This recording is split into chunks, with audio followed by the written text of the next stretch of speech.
दर्शक महानुभावहरू, यहाँहरू अहिले यसखबर.com अनलाइन न्युज साइटमा हुनुहुन्छ।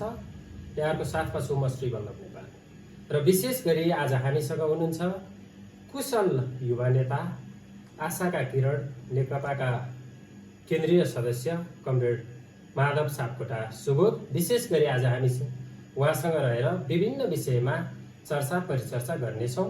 सर्वप्रथम त यहाँलाई स्वागत छ। हजुर, धन्यवाद। अहिले यो लकडाउनको कारणले गर्दाखेरि नागरिकहरूको दैनिकी चाहिँ कठिनकर बन्दै गइराखेको छ। यहाँको दैनिकी चाहिँ कसरी चल्दैछ? ठिकै हो। अब हामी विश्वले नै एउटा महामारीसँग जुधिरहेका छौँ। नेपाल त्यसबाट अछुतो रहन सकेन। हामी कोरोना भाइरसको महामारीसँग जुधिरहेका छौँ। यो सन्दर्भमा खास गरिकन सुरुका केही दिनहरू अलिकति हेर्ने बुझ्ने जस्तो मात्रै भयो। त्यस पछाडि नियमित रूपमा जनताका विभिन्न व्यवधानहरू, कठिनाइहरू, असजिलोहरूलाई राज्यका निकायहरूसँग समन्वय गर्ने कार्यसँगै मूलतः दिनहरू बितिरहेका छन्। सुरुवातका चरणमा पहिलो चरणको लकडाउनपछि सडकमा अलपत्र मजदुरहरूको सङ्ख्या बग्रेल्ती जस्तो देखियो देशैभरि। हाम्रो सिन्धुपाल्चोकमा नि विभिन्न परियोजनाहरूमा काम गर्न विभिन्न जिल्लाहरूबाट मजदुर साथीहरू आएका र उहाँहरूको उद्धारमा अलिकति केन्द्रित भयो। दोस्रो चरण अलिकति यो आइसोलेसन कक्ष, क्वारेन्टाइनहरू, स्वास्थ्य सामग्रीहरूको अब सामान्य आधारभूत स्वास्थ्य सामग्रीहरूको समेत अपुग हुने, तिनीको चाहिँ अब सप्लाई गर्ने, व्यवस्थापन गर्ने, खोजी कार्य गर्ने लगायतका कामहरूमा लाग्यो। र सिन्धुपाल्चोकको मुख्यतः 1 नम्बर निर्वाचन क्षेत्रका सबै ओडाहरूमा आधारभूत तहका केही स्वास्थ्य सामग्रीहरू उपलब्ध गराउने र प्रारम्भिक प्रकारको स्वास्थ्य जाँच परीक्षण गर्नका निमित्त आवश्यक पर्ने सामग्रीहरू उपलब्ध गराउने लगायतका यस्तै मूलतः जनता र प्रशासनिक इकाइका बीचमा सामाजिक अगुवा हुनुको नाताले समन्वयकारी भूमिकामा नै बितिरहेको छ।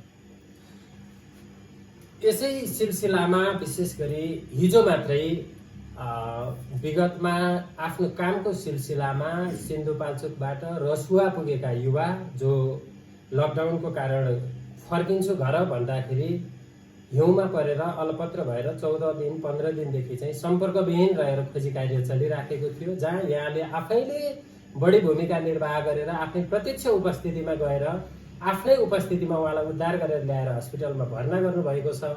हिजो मात्रै हामीले यो जानकारी पाएका छौँ। यो घटना परिघटनाको विषयमा अलिकति जानकारी गराइदिनुहोस्। ठिकै हो। सुरज लामा भाइ हाम्रो बलेपी गाउँपालिका वार्ड नम्बर 4 डाँडा गाउँको रसुवा जिल्लाको निर्माणाधीन रसुवागढी हाइड्रो पावरमा काम गर्नको लागि जानुभएको छ।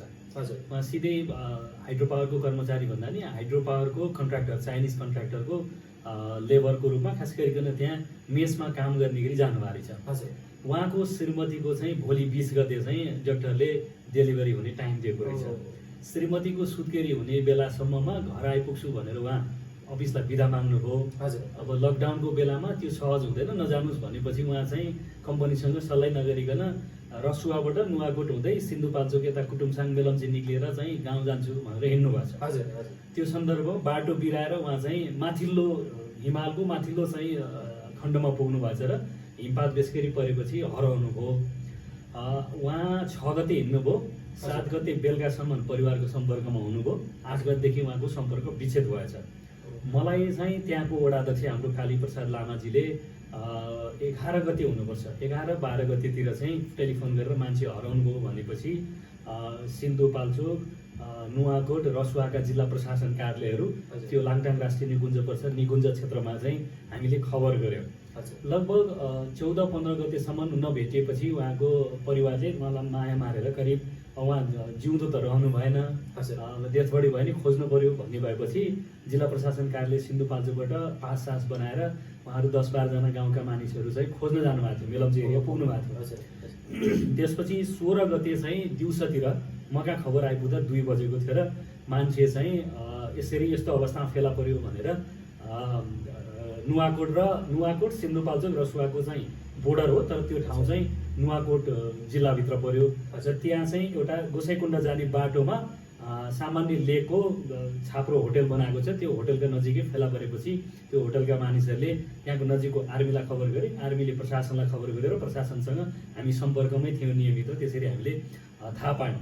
त्यसपछि हामीले टेलिफोनबाटै कुराकानी गरेपछि कहीँ गाडीबाट ल्याउन सकिन्छ कि भन्ने भएपछि उहाँ जहाँ फेला पर्नुभयो त्यहाँबाट गाउँमा आइपुग्न र मोटर बाटो फेला पर्न 2 दिनको पैदल यात्रा छ। त्यसो भएपछि हेलिकप्टरको अर्को विकल्पै भएन। त्यो दिन साँझ अबेरसम्म हामीले चाहिँ गृह मन्त्रालयसँग चाहिँ हेलिकप्टरको लागि प्रक्रिया गऱ्यौँ। त्यसपछि 17 गते हामी जान खोज्यौँ। 17 गते दिनभर मौसम प्रतिकूल भएर जान सकिएन। 18 गते बिहानै हामी मनाङहरूको एउटा हेलिकप्टर लिएर हाम्रो बलिफी गाउँपालिकाको अध्यक्ष केदार छेत्रीजी र हामी 2 जना गएर उहाँलाई उद्धार गरेर ल्याएर अहिले काठमाडौँको सिभिल सर्भिस हस्पिटलमा उहाँको उपचार भइराखेको छ। म भर्खरै पनि उहाँलाई भेटेर आएको। सुधार भइराखेको छ। मुख्यतः उहाँको अझै त्यो खुट्टा टेक्न भइराखेको छैन। डाक्टरहरूको सल्लाह अनुसार केही दिनमा उहाँको ठिक होला, एन्टिबायोटिक चलाइराखेको छ। त्यसले ठिक भएन भने अपरेसनै गर्नुपर्ने हुनसक्छ भन्ने चाहिँ मैले अघि डाक्टरसँग कुरा गरेर आएँ। उहाँको उद्धार यसरी भएको हो। यो त धेरै राम्रो पुण्यको काम गर्नुभएको रहेछ यहाँले।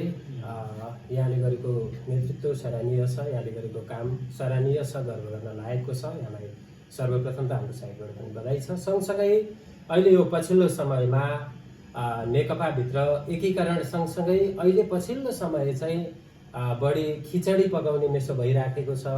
सबैको चाहिँ आफआफ्नो होडबाजी छ, आफआफ्नो सिद्धान्त छ, आफआफ्नो तर्क छ र अहिले चाहिँ व्यवस्थिततर्फ अगाडि नबढेर अलिकति बिग्रिराखेको र हेर्दाखेरि पनि सन्तोष नहुने जस्तो प्रकारको देखियो भन्ने खालको चाहिँ जनमास भनाइ छ। यहाँ कुशल नेता पनि हुनुहुन्छ, केन्द्रीय सदस्य पनि हुनुहुन्छ, प्रत्यक्ष आफै सहभागी पनि हुनुहुन्छ। यो अहिलेको नेकपाको राजनीतिको विषयमा यहाँ के भन्न चाहनुहुन्छ? पहिलो कुरा त जे परिघटना अगाडि आयो यो राम्रो भएन। हामीले निर्भीकतापूर्वक भन्न सक्नुपर्दछ कि गलतलाई गलत हो भन्ने कुरा। पार्टी अध्यक्ष एवं प्रधानमन्त्रीज्यूले यो जे मौसममा हामी विश्व महामारीकै अवस्थामा र नेपाल पनि महामारीका विरुद्ध हामी लडिराखेका छौँ, यस्तो मतलब सङ्कटग्रस्त परिस्थितिमा जे राजनीतिक परिदृश्य अगाडि आयो यो चाहिँ राम्रो भएन, पहिलो कुरा। दोस्रो कुरा, पछिल्लो चरण हाम्रो पार्टीभित्र जे बहस भइराखेको छ, सुरुका दिनहरूमा त्यो बहसले चाहिँ ढोकाभित्र प्रवेश गरेन र बाहिर सडकमै बहस हुने जस्तो एउटा परिदृश्य आयो। केही दिन पहिले बसेको पार्टीको सचिवालय बैठकपछि विषय औपचारिक रूपमा पार्टीभित्र छलफलका रूपमा प्रवेश गरेको छ। आजै साँझ पनि पार्टीको केन्द्रीय सचिवालयको बैठक छ। पार्टीका 20 जना स्थायी समितिका आदरणीय नेता कमरेडहरूले बैठकको माग गर्नुभएको छ, आह्वान गर्नुभएको छ। मेरो विचारमा यो जे भयो नराम्रो हो, तर नराम्रो त भइ नै सक्यो, यसलाई निकास दिनुपर्दछ। हाम्रो पार्टीको विधान अनुसार विधान र नियमावली व्यवस्था गरेको छ। अन्तरिम रूपमा पार्टी एकता पश्चात त्यसलाई पार्टीको पहिलो केन्द्रीय समितिको बैठकले मतलब अनुमोदन गरेर कार्यान्वयनमा गइसकेको छ। त्यो विधान अनुसार कमिटीका बैठकहरू डाक्ने, विषयवस्तुहरूका बारेमा छलफल गर्ने, के कति कारणले यी परिदृश्य र घटनाक्रमहरू जरुरी हो होइनन् भन्ने कुराको एउटा सरकारको नेतृत्वको र पार्टीको नेतृत्वको विहङ्गम रूपमा त्यहाँ समीक्षा गर्ने स्थायी समितिमा, र स्थायी समितिले के निष्कर्ष निकाल्छ त्यो निष्कर्षका आधारमा नै अगाडि जानुपर्छ भन्ने मेरो धारणा छ।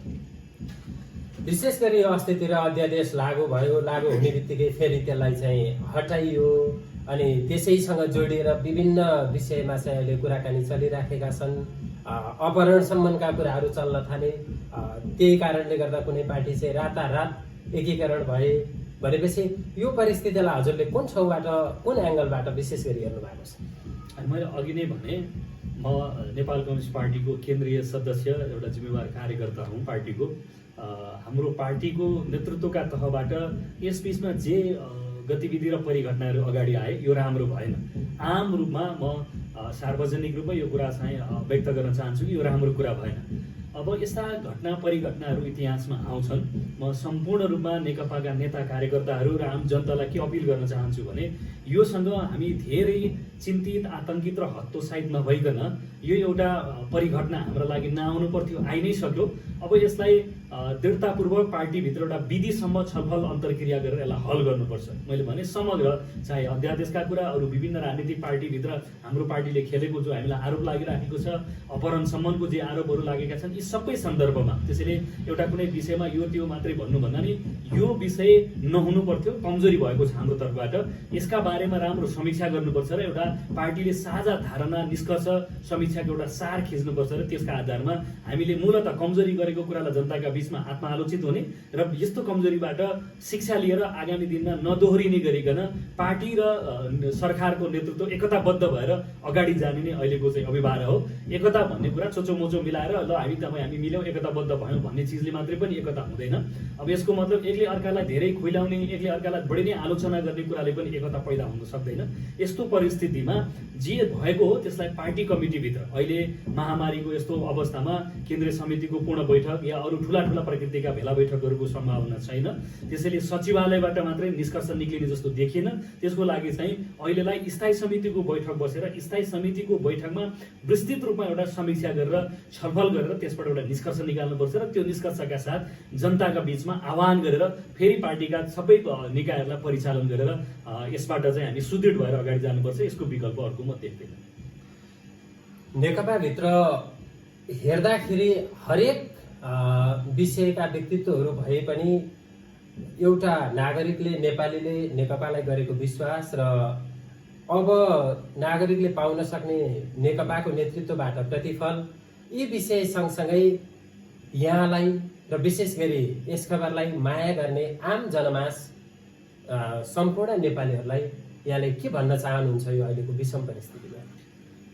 अब हामी अहिले महामारीसँग लडिरहेका छौँ। प्राविधिक हिसाबले नेपाल सरकारले यसका बारेमा बिस्तारै अब कसरी खुकुलो बनाउँदै लैजाने र महामारीको जोखिमसँग पनि जोगिएर जाने, एकैचोटि वातेहरूलाई खोल्दाखेरि पनि अर्को प्रकारको चाहिँ हाम्रो जोखिम बढेर जाने र यतिकै राखिराख्दाखेरि पनि हामीले धान्न नसक्ने यो परिस्थितिमा हामी छौँ आजको दिनमा। त्यसैले यसका बारेमा मेरो विचारमा केही दिनभित्रै नेपाल सरकारले निर्णय गर्छ। प्राविधिक रूपमा चाहिँ विज्ञ प्राविधिकहरूले समेत सरसल्लाह गरिराख्नु भएको छ र त्यसो गर्दा हामी जो अहिले आफ्ना घरमा सुरक्षितपूर्वक रहेका छौँ नआत्तिनका निमित्त म तपाईँको यो लोकप्रिय च्यानल मार्फत चाहिँ अपिल गर्न चाहन्छु, पहिलो कुरा। दोस्रो कुरा, हाम्रो पार्टी नेकपाभित्र अहिले जे प्रकारको चाहिँ बहस भइराखेको छ यसलाई म धेरै विवाद, धेरै मतलब अरू नकारात्मक शब्दबाट भन्दा पनि एउटा हामी बहसमा छौँ। यो नहुनु पर्थ्यो, बेमौसममै भएको छ तर पनि फेरि आइलाग्यो भन्दा यसलाई अहिले नै भइरहनु भएकै नेता यहाँ विभिन्न प्रकारका चर्चा परिचर्चाहरू पनि छन् कि अब अहिले ओभरनाइट रातारात अर्को कोही प्रकारको नेतृत्व हामीले जन्माउनु नै सकिँदैन।